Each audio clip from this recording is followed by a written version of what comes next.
Have you ever wondered why Orthodox Christian nations lag behind in their development compared to their Western neighbors? It has been observed by scholars for a long time that the poorest countries in Europe are Orthodox ones. Then, followed by Catholic, and the most prosperous and happiest are countries with the Protestant foundation. Indeed, Bulgaria, Greece, Romania, Serbia, Ukraine, Moldova, Georgia, Russia and Belarus are struggling much more financially comparing to the Catholic nations such as Italy, Spain, Portugal or Poland, and drastically more comparing to Germany, Denmark or Sweden. But why is it so? Does their prosperity or the level of happiness depend on the type of religion they practice? In their work, former Bulgarian finance minister Simeon Djankov and Elena Nikolova of University College London analyzed data from over 100 nations to study the correlation between religious background and attitudes. They concluded that Eastern Orthodox believers are less happy compared to those of Catholic or Protestant faith. They also found out that relative to Catholic, Protestants and non-believers, those of Eastern Orthodox religion have less social capital and prefer old ideas and safe jobs. It means they are also not so open to the idea of taking a loan from a bank and starting their private business. Orthodoxy is associated with left-leaning political preferences and stronger support for government involvement in the economy. At the same time, compared to Orthodox adherents, Catholics and Protestants are less likely to agree that government ownership is a good thing. And Protestants are less likely to agree that getting rich can only happen at the expense of others. Wow, so many claims. And what a big cultural difference. Of course, if it's all true. So, let's explore. I hope you are intrigued by the topic and you are ready to hear their argumentations. By the way, the authors also conclude that theological differences among different Christian denominations may have set countries on different development paths long before the arrival of communism. In other words, it is their religious roots, not their communist experience, support authoritarianism and risk aversion. And these findings also consistent with the hypothesis of communism as a successor of Orthodoxy. My friends, this is Religiolog, and today I invite you all to reflect over these claims and to think whether indeed a culture or religion could influence the level of happiness or the economic development of a certain region. When 4 years ago I published this video review on my YouTube channel in Russian language, I received lots of positive feedback from graduate students and scholars of religion in various Eastern European and Central Asian countries, so I decided to translate it into English with the hope you'll find it interesting as well. Just take a look at this contrast. Peter Berger claims that Western Christianity, both in its Catholic and Protestant forms, has placed the relationship between God and man in a courtroom. By contrast, the East places the divine human interaction in a hospital. To be sure, the dogmatic statements about sin and atonement may be similar in East and West, but they occur in two very different contexts of piety. A courtroom and a hospital. Seems as two very distinct places. Djankov and Nikolova claim that Western Christianity placed emphasis on rationalism, logical exploration, individualism, and the questioning of established authorities, while Eastern Christianity put less emphasis on law, reason, and questioning authorities. And don't you think, if it's true, then such assumptions could challenge some prominent theories in modern scholarship of religion and secularization? So let's discuss this a bit deeper. Sometimes you may hear such questions as why, for example, among the Nobel Prize laureates there are practically no representatives of the Muslim, Buddhist or Hindu traditions. Or, as Bernard Lewis noted, Spain translates as many books into Spanish each year as the entire Arab world has translated into Arabic since the 9th century. Could it have something to do with religion? In our case, however, we'll be focusing on a comparison of major Christian traditions. From the Pew Research Center report, we see that a huge number of Eastern Europeans do not believe that democracy is preferable to other forms of government. What a surprise! For instance, Daniel Payne of Baylor University, considering attempts of Greece in bringing itself in line with Western understanding of human rights, notes, in implementing the institutions and structures necessary to secure individual human rights, the state has come into conflict with the Orthodox Church of Greece. This conflict can be understood as a conflict between the Orthodox understanding of the identity of human person deriving from the collective and the Western liberal understanding of the human person as an autonomous individual. So yes, in this video we'll have to discuss some theology, so be ready for Augustine, Aquinas, Calvin, and so on. But I hope it won't be too boring, at least I'll try my best. If we talk about the current situation with authoritarian regime in Russia, or in general the idea of integration of such countries as Ukraine, Moldova, Georgia, or Belarus to Western European culture, we must remember that for a long time they were under the influence of the Russian Orthodox Church. And Orthodoxy developed in a world where a monarchical state was organically combined with a non-competitive political culture and a paternalistic society. As a result, the very situation of being in a democratic society is alien to the spiritual and cultural experience of Orthodoxy. It's like bringing a giraffe to the Arctic or penguins to a desert. It is this historical experience that gives birth to the differences in economic behavior, attitude toward power, toward an individual, and their human rights. What it also means is that probably Orthodoxy itself provided a useful condition for the growth of communist regimes. Djankov and Nikolova claim that Marx was wrong when he thought that capitalist countries at an advanced stage of development, such as those in Western Europe, were most likely to experience a socialist revolution, which then would lead to the victory of communism. Lenin also was wrong when he thought that Orthodox Christianity, which was most prevalent among the peasant population and the exploited working class, must be eradicated completely in order for the class struggle to succeed.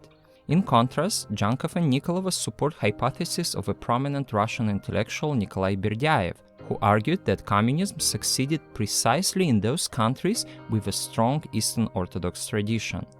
As Andrew Janes points out, communism fared much better in the paternalistic and communitarian Orthodox societies of Southeast Europe than in the legalistic contract-based countries of Northwest Europe. Communist policies and institutions, such as collectivization of agriculture, youth socialist organizations, a powerful secret service, and control over internal and external mobility, were highly compatible with pre-existing Orthodox norms, including communitarianism, less reliance on legal exchanges, and higher respect for authority.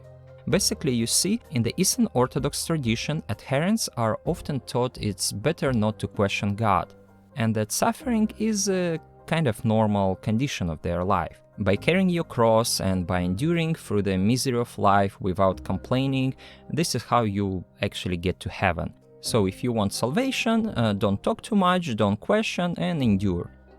Ivan Zabaev, a Russian sociologist who works at Russia's top Orthodox university, concludes the specific character of Orthodoxy is that it regards not vocation or professional activities as a means to salvation, but obedience and humility in relation to a spiritually more experienced person or a person at a higher place in the hierarchy. Some new Protestant movements in post-Soviet societies, when proselytize, they have a motto: stop following, start thinking, kind of hinting that stop being an Orthodox, be like a Protestant. Now you probably could feel some Max Weber here, don't you? Anyway, this type of mentality probably helped communism to succeed. At least this is a hypothesis we face here. And yes, there are some objections to the culture hypothesis when some scholars try to explain why nations develop differently.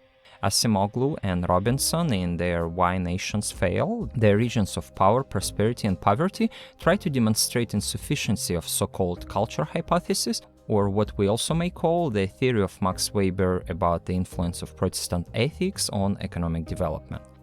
Baker and Weisman, in their article Was Weber Wrong?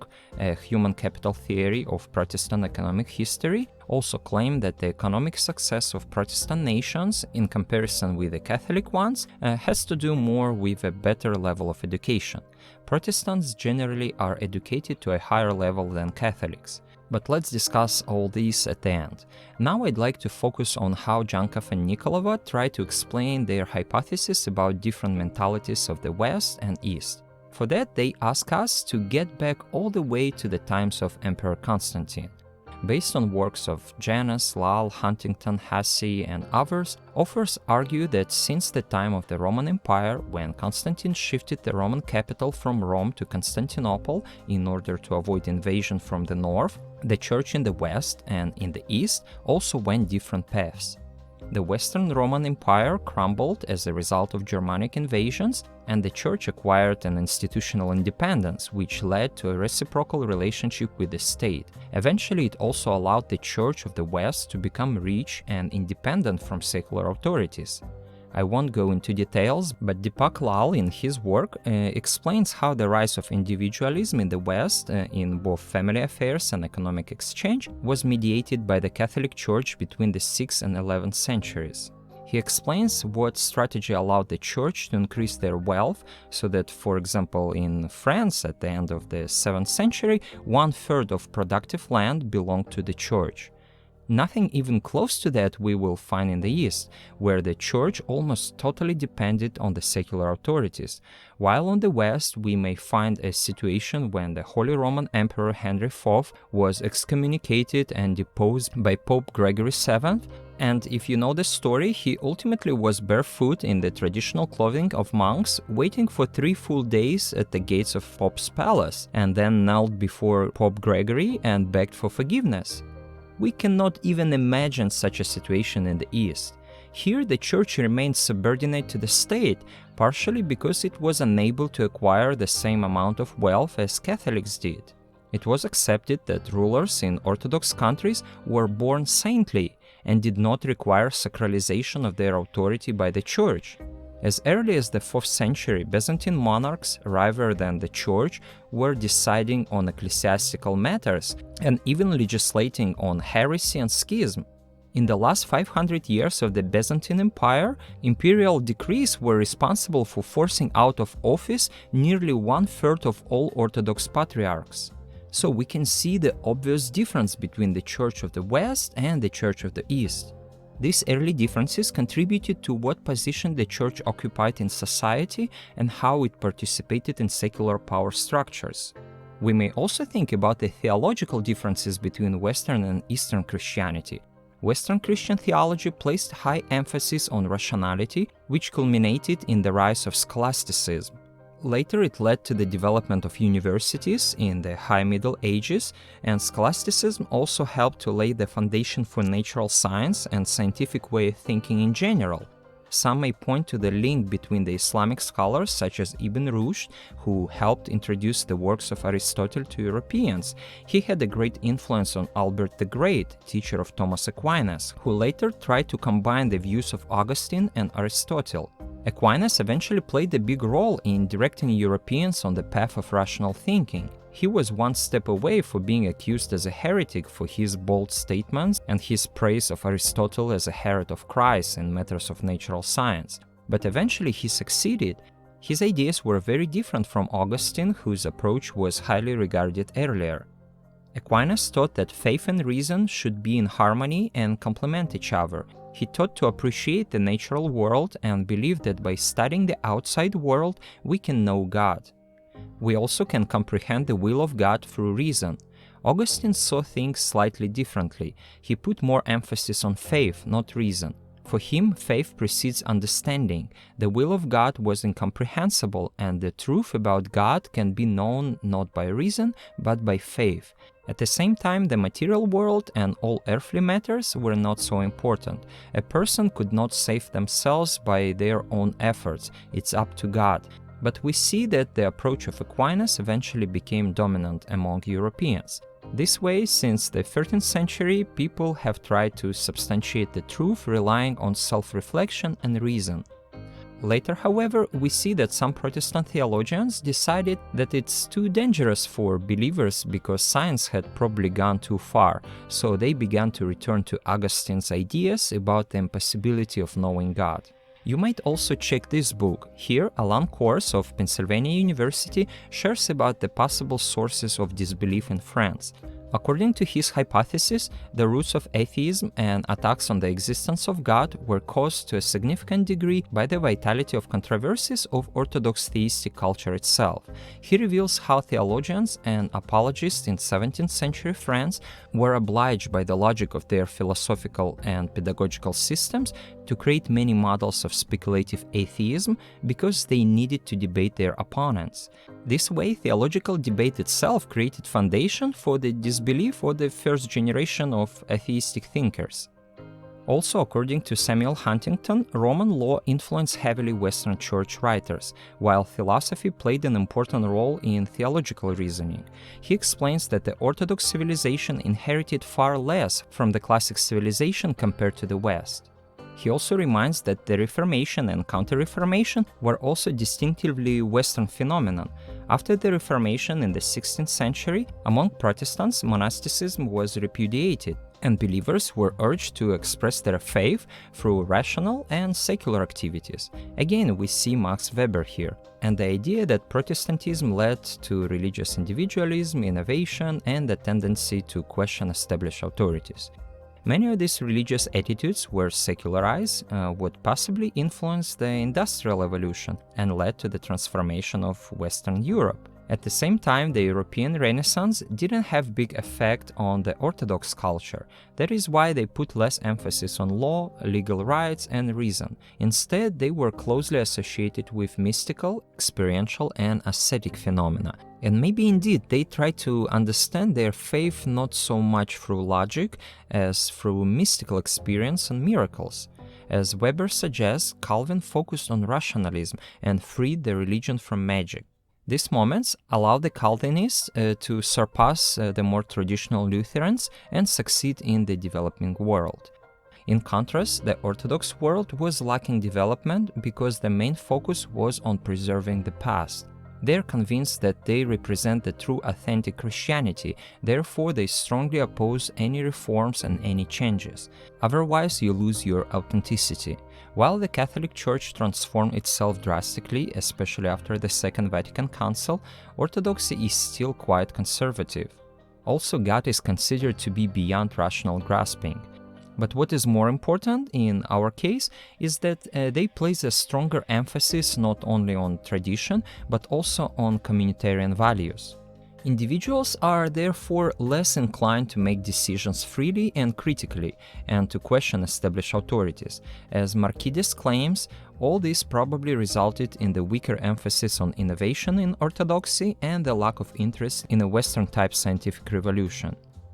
Perhaps that is why one of the greatest Russian intellectuals, Pyotr Chadaev, believed that Western European successes in the field of culture, science, law, and material well-being are direct and indirect fruits of Western Christianity. And he spoke with regret about the fact that the Orthodox culture was not able to collect these fruits.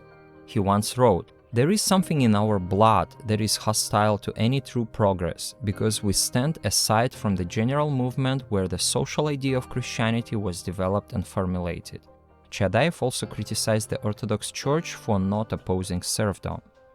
As I've mentioned before, while in Protestantism the ideas of personal salvation of the soul and predestination play an important role, in the Orthodoxy there is no salvation outside the Church. The Church constantly emphasizes piety, patience, and obedience to authority. This is how you'll get to heaven, so individual initiative is not welcome, and parishioners must endure all the sufferings without questioning much. In Protestantism, it is common to see people entering churches with joy and smile on their face. But if you ever been to Orthodox church or monastery, you would notice that most people entering their churches with lowered head, in humility and trembling. So perhaps Peter Berger is right when he claims that Western Christianity has placed the relationship between God and man in a courtroom. By contrast, the East places the divine human interaction in a hospital. Oof, I hope you don't get tired of me throwing out so many ideas and details, but please bear with me, I have a few more details to share. So, as I've said, seems like democracy itself is alien to the spiritual and cultural experience of Orthodoxy. While in the West, beginning from the 19th century, responsibility for the moral, religious, and cultural spheres began to shift from the state to the shoulders of civil society, in the Orthodox culture, democratic institutions have always been weaker. They didn't focus much on the horizontal relationship that promotes the formation of self-organization, spontaneous self-government, and trust. No, the society here didn't really have independence in relation to the state. The idea itself of a society separate from the state sounds weird. We also don't find here a competitive political culture. That is why some scholars point to the link between Russian Orthodoxy and the disposition toward authoritarianism in Russia. Michael Radu, in his The Burning of Eastern Orthodoxy, also claims that Orthodoxy was not able to supply post-communist Europe with the creation of civil society and democracy. So when the socialist bloc collapsed, we see how hard it's been, and it is still hard for Bulgaria, Romania, Ukraine, Moldova, and so on to develop strong democratic institutions. Some struggle less, some more, but they do struggle. James Billington noticed in his Icon and Acts that the problem of the correlation of orthodoxy and democracy in Russia is perhaps the most important for choosing its path. So what is the future of democracy in Russia? Who knows? All they knew about democracy is a short period after the collapse of the Soviet Union under Boris Yeltsin. But it's been such a tough period. Today we see strong alliance of Russian government and Russian Orthodox Church. But what about other countries, for example Moldova or Georgia? If the hypothesis expressed here is plausible, then we must expect that after the collapse of the Soviet Union, those countries of the socialist bloc where not Eastern but Western form of Christianity was prevailing must be able to develop a stronger civil institutions. If we compare, for instance, Bulgaria, Romania, Moldova, Georgia, and Ukraine with, let's say, Estonia, Latvia, Lithuania, and Poland, will we find a difference? Sociologists of religion often pay attention to three indicators of the nation. These are the Government Regulation Index, Government Favoritism, and the Social Regulation of Religion. So I compared the data on the website of ARDA, Association of Religious Data Archives, and found that many predictions were correct. According to the ARDA reports, figures in traditionally Protestant countries are lower than in Orthodox, where the government is often not only privileges a majority religion, but also allowing it to interfere in politics and impose their principles, often against the interests of other religious minorities or against democratic values. For details on that, you may check works of John Anderson or Ani Sarkisyan, or annual International Religious Freedom Reports, the reports of the UN Special Envoy for Religious Affairs, or studies such as those conducted by Adam Hag in Armenia, Georgia, Ukraine, and Moldova. They clearly demonstrate what course of action the Orthodox Church is applying and what implication this has for the region. They are very harsh with their religious opponents. By the way, it is very different from the strategies that the Catholic Church applies in Latin America, especially after the Second Vatican Council. While Russian Orthodox Church keeps opposing any pro-democratic regimes and imposes same agenda on the neighboring countries under its jurisdiction, the Catholic Church, beginning with the 1960s and the creation of the Latin American Bishops' Conference, modified to a progressive church. Both Casanova and Philpott describe how the Catholic Church in Spain and the Philippines was behind pro-democratic movements. The same is true for Brazil, Chile, El Salvador, and Nicaragua. For more on that, please see all these works. The difference is significant even when comparing post-Soviet republics, for example the Baltic states, influenced historically by Western Christianity, with Belarus, Ukraine, and Moldova, where Orthodoxy traditionally prevailed. Just take a look at the difference between Moldova and Estonia. They are really significant. And I hope you follow my intention. I bring this comparison to demonstrate that compared with other post-Soviet countries, Baltic nations, in this case Estonia, have made greater progress in guaranteeing religious freedom to both traditional and new religious movements. At the same time, it remains one of the most atheistic countries. The data demonstrates that Estonians, comparing to Moldovans, seems to be more open-minded, more educated, prosperous, And you know what? It is really difficult to argue that Estonians had better condition than Moldovans after the collapse of the USSR. Vice versa, prosperous Moldova had good, if not better, chances to remain economically stable. At the same time, Estonia was able to achieve a better existential security and pass democratization process more efficiently, not only because of a better economy, but if we draw from the hypothesis of Djankov and Nikolova, partially because it wasn't an Orthodox country. There is a possibility that one of the factors that held Moldova from democratization and progress was its connection to the Orthodox heritage and mentality. If Moldova would have a Protestant heritage while Estonia an Orthodox one, the story could be very different. Some scholars, such as Steve Bruce, even remind that an Orthodox and a Protestant atheist are not the same thing. On the average, they think and act differently. Now, let's see what critics may say. You probably heard of some ideas based on the geography hypothesis, like, hey, just try to compare Italians that live in the north and in the south of Italy, and you would immediately notice the difference. Or what about Japanese? Those in the north and the south of Japan, their habits and mentality is different too. Those who live in the north, both in Italy or Japan, are more individualistic. Some even draw on the farming theory, where the type of thinking depends on agriculture. For example, in those parts of China where farmers grow not wheat but rice, people's thinking is more holistic, because to grow rice you need more collectivism and mutual assistance. Or the famous cultural test with a chicken, a cow and grass. Which belongs most with the picture of the cow, the chicken or the grass?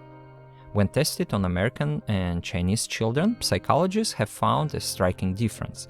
The Western-educated American children universally chose the chicken, because chicken and cows are both animals. The grass belongs to a different category. However, Eastern-educated Chinese children overwhelmingly chose the grass, because the Eastern view is less about the individual object or picture and more about the relationship between the two pictures. Eastern type of thinking is more holistic. They are interested in the interaction of objects and rely more on experience than on logic. The Western analytical type of thinking makes people first focus on the object and only then think about its properties. Therefore, some researchers demonstrate that in certain tests of formal logic, Western students usually do better than those from the East. For more on that, see The Geography of Thought, How Asians and Westerners Think Differently and Why, by Richard Nisbet. By comparing ancient Greek culture with the ancient Chinese culture influenced by Taoism and Confucianism, he compares the children of Aristotle with the descendants of Confucius. But let's not go into details. In their famous work, Why Nations Fail, economists Acemoglu and Robinson enter into an indirect polemical dispute with the authors of other theories that try to explain global inequality. So, among others, they are critiquing the geographical theory, the theory of ignorance of the elites, and what is relevant to our topic, the culture theory, or the theory of Max Weber about the influence of Protestant ethics on economic development. In their opinion, things like geography, climate, culture, religion, race, or the ignorance of political leaders are either insufficient or defective in explaining the gap between rich and poor regions. They think it mainly has to do with the defining role of institutions. The economic prosperity depends above all on the inclusiveness of economic and political institutions. Here's the quote from them, in case you are interested, but I won't go into details. However, I highly recommend this book. One more perspective comes from the research conducted by Baker and Weisman. They named it Was Weber Wrong?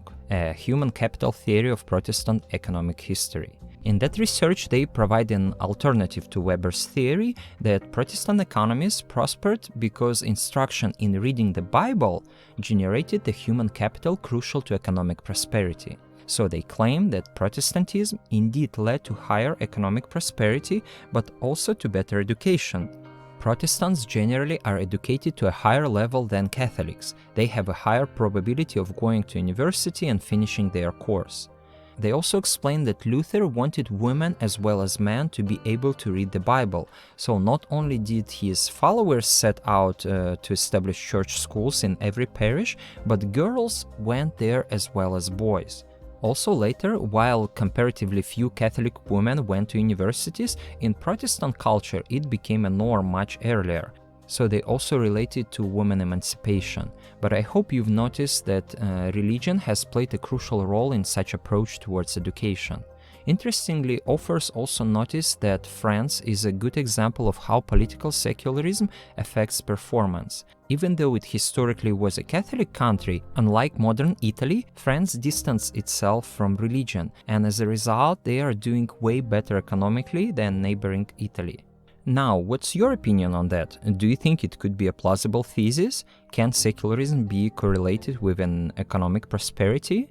Why are the countries of Northern Europe, where the economy is more developed, are also less religious? Of course, it is a completely different topic and I don't have enough data and time to discuss it now. On some of such issues, you may check my other video review of Ronald Inglehart's work Religion's Sudden Decline, What's Causing It and What Comes Next. So now let's try to conclude.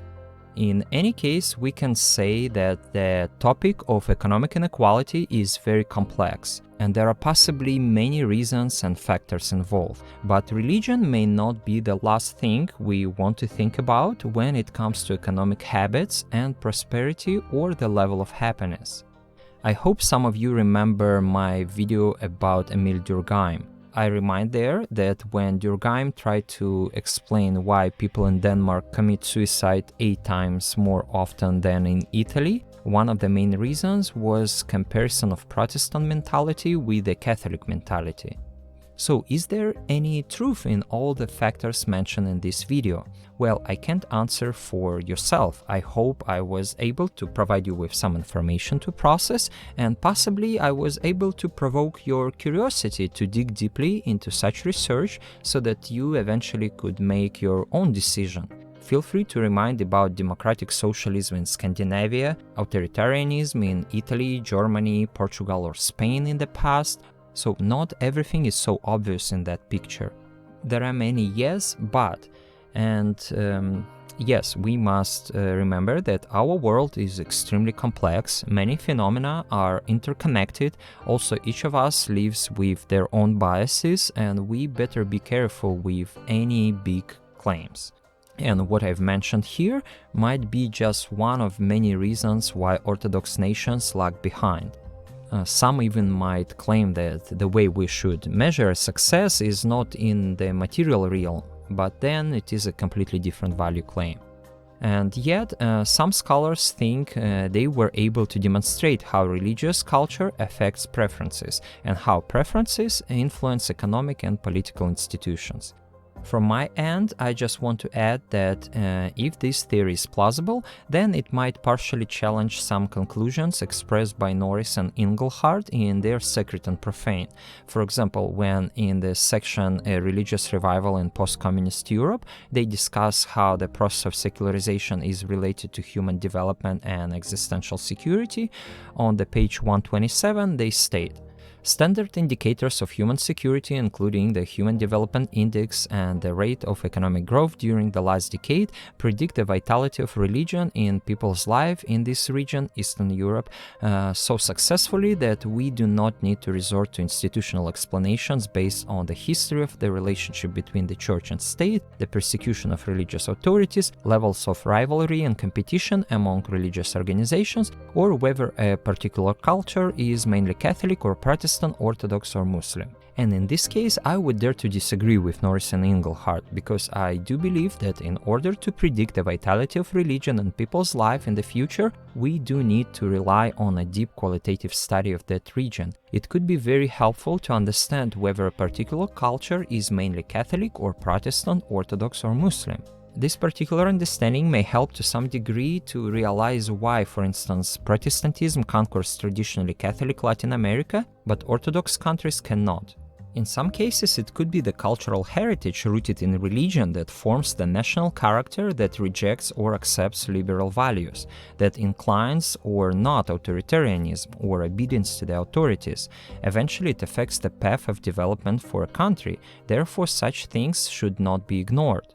That is why, in my opinion, it would be hard to predict the level of religious vitality in a given nation by analyzing the level of its development without ethnographic and historical data.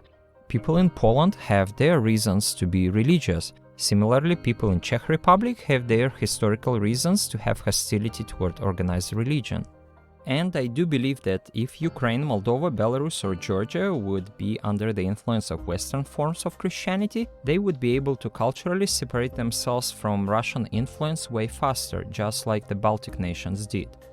More likely, they too could develop a more competitive political culture, a more self-organized and independent from the state society with strong democratic institutions.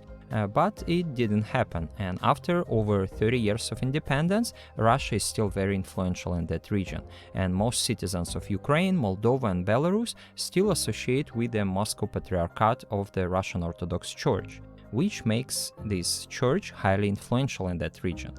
But what do you think about such opinion? Please leave a comment below. Thank you for watching up to this point. If you did, it means you found some parts of this video meaningful. If so, you may find my other videos also interesting. Please do not hesitate to check my channel, press the bell button for notifications, and support this channel if you can. As always, I wish you peace and health wherever you are.